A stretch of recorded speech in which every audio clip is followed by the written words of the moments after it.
Today we will be talking about Lab 2, the motion of a falling object.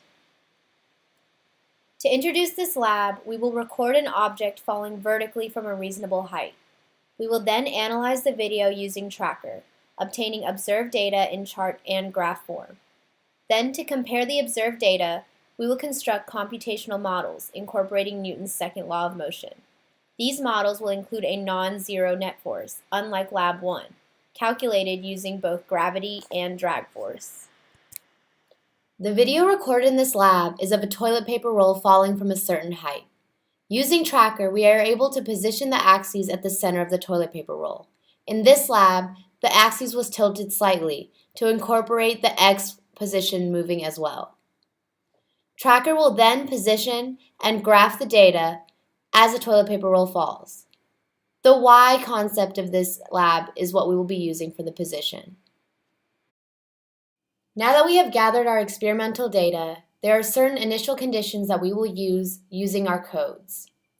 First of all, the time in the video is 0.7 seconds. The initial velocity will be 0, 0, 0 in vector form, and the initial position will also be 0, 0, 0. J hat, the unit vector, will be 0, 1, 0 to incorporate the Y direction of the falling object.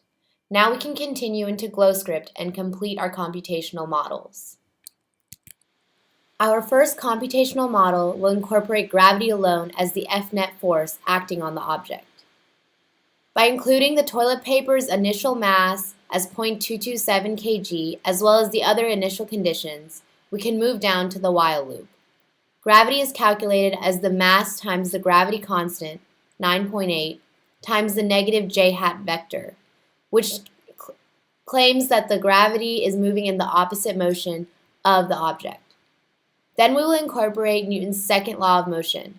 Final velocity equals initial velocity plus F net divided by mass times delta T.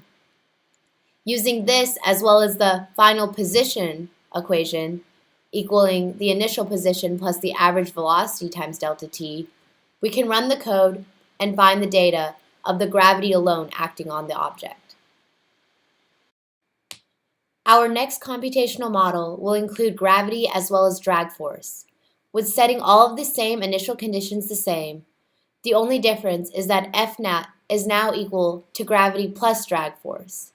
Drag force is equal to the negative drag coefficient, B in this case, as we have set as 0.06, times the magnitude of the ball's velocity squared times the still negative j hat unit vector, as this force is still acting in the opposite direction of the ball. The same way, we will run the program and find the data of this computational model. Using Excel spreadsheet, we are able to put in all the data points that we have collected and compute a chart comparing all three data. It is clear to see the observed position is far from the both computational models.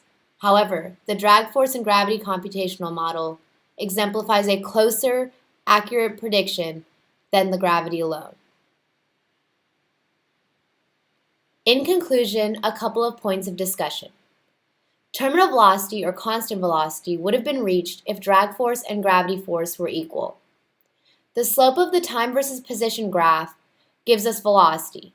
Hence, we can conclude that the drag and gravity computational model exemplified terminal velocity the most, with the most constant slope.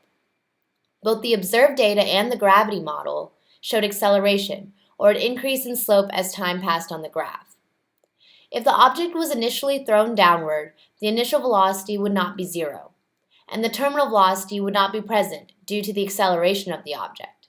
The graphs of this particular scenario would be curved downward, showing outside forces other than the ones computed acting on the object.